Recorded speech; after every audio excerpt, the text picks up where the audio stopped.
Hello, good afternoon. How are you doing? I hope by the grace you are doing great. Today is also another day, and today we are going to talk about morpheme. So, my name is Enoch Dazi. In this lesson, we are going to discuss or learn about morpheme, 2. Types and classification of morpheme, 3. Examples of each type and classifications of morpheme. Without wasting much time, let's quickly move on to what is morpheme. But before that, with your own explanation and your understanding, when you say morpheme, can you define it? Please share your idea or your explanation on the link below. Let's move on. When you say morpheme, it simply means, or morpheme is the smallest meaningful grammatical unit in a language. It consists of linguistic elements that cannot be broken down into further units. Examples are cat, work, boy, table, sleep, and others. So with the examples, we can simply define morpheme as any word that can never be broken down to form a different word. So in the simple form, we can say that is morpheme. So let's move on to the types of morphemes. There are two types of morphemes. These are 1. Free morpheme and the 2. Bound morpheme. Let's see the explanation with the examples of free morpheme as a types of morpheme. So, free morpheme is a type of morpheme which can stand on its own, or a type of morpheme which makes sense on its own. Examples are bath, walk, dance. Well, let's see something here. Per the definition, when you take a word like dance, for instance, when or if you are sitting there and somebody said you should dance, actually you know the meaning or what the person wants you to do. And when you take a word like bath, it has a complete meaning. So any word that has a complete meaning and can never be broken down to form a different word can be classified as an example of free morpheme. So let's go to the second part, that is the bound morpheme. Bound morpheme, this type of morpheme is in its opposition side of free morpheme, meaning it cannot make sense on its own unless it has been added to a word or other morphemes. Examples are, oh, as it's seen in the word teacher, you see that teach makes sense on its own, but does not make any sense. So as an examples, even explain itself. When you take a word like teacher, we have a teach as a single word and the gr, which is a morpheme or which is a bound morpheme. So we have a teach as a word itself, and we have the morpheme attached it, which is er, making it teacher. So we can see that the r, that is er, which is a bound morpheme, does not make any sense. So that's why we say that when you say a bound morpheme, it's any word that cannot make sense on its own unless it has been added to a word to make sense.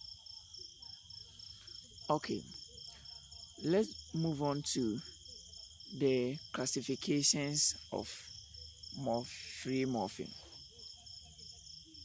Now we have learned that when you talk about morpheme, there is only two types of morpheme, that is free morpheme and the bound morpheme. Here we are going to see the classifications of free morpheme. So when you take classifications of free morpheme, we are talking about the free morpheme, which is a type of morpheme. So classification of free morpheme, there are only two classifications. These are lexical morpheme and functional or grammatical morpheme. Let's move on. Lexical morpheme, they are the morpheme that carry a dictionary meaning. Such morpheme belong to the major or open content word classes. So when you talk about open content word classes, examples are noun, pronoun, adjective, verb, and adverbs. So any word that belongs to these word classes and it has a dictionary meaning, meaning that those words can stand on its own, we can classify them as an lexical morpheme. Okay, let's move on to the B part. What is the functional or grammatical morpheme? This classification only play a grammatical roles or functions in the word or sentence. As usual, it belongs to the minor or close word classes. Such word classes are preposition, conjunction, pronoun articles. Yeah. So examples of these grammatical functions are and, or, while, because, and etc. So you see that the functional morpheme, they are the words or morpheme which only play a grammatical role. When you say a grammatical role, we are saying that these words cannot stand on its own and it doesn't make any sense unless it has attached or it is used in the contents or it is used in the sentence before it fits or it will has a meaning. So let's move on to the next parts, that is classifications of bound morpheme.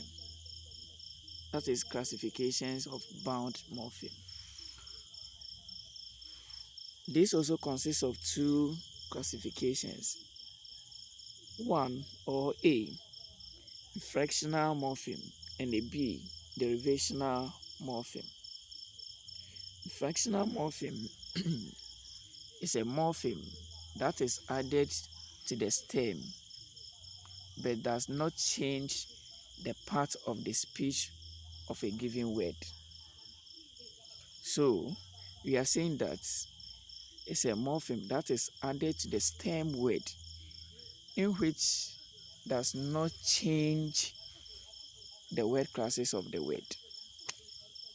So examples of this are, we have boy, which is a noun as in a word class.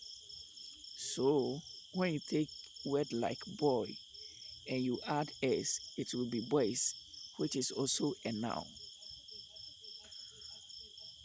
When you take a word like eat, which is verb plus ing, making eating the same verb. So they are the words or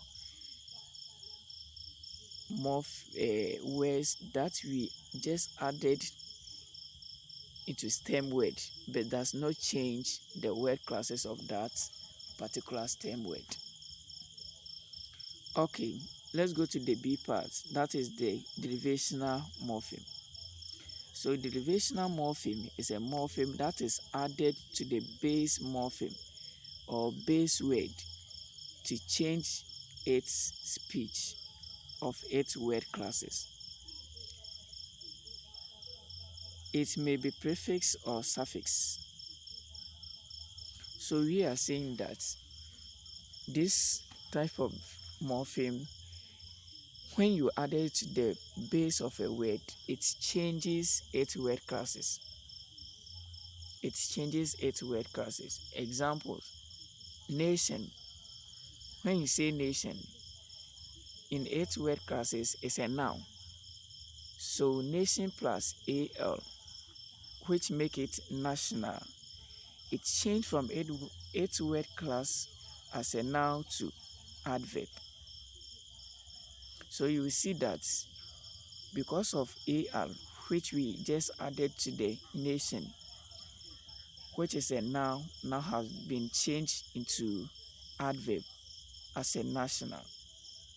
Also, when you take a word like beauty, beauty is a noun, but when you add full, make it beautiful, it will change from its word class as a noun to adjective.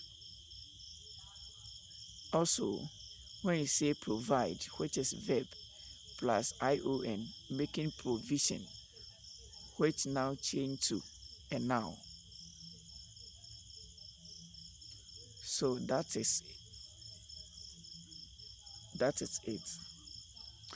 So if you have any question, you can draw our attention to address it in our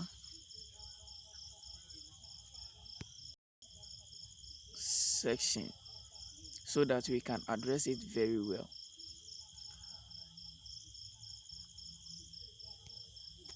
So any question that is wondering you can send it through our links, or you can contact me on WhatsApp on 0543 100 188. Okay, thank you and have a good day. Bye bye.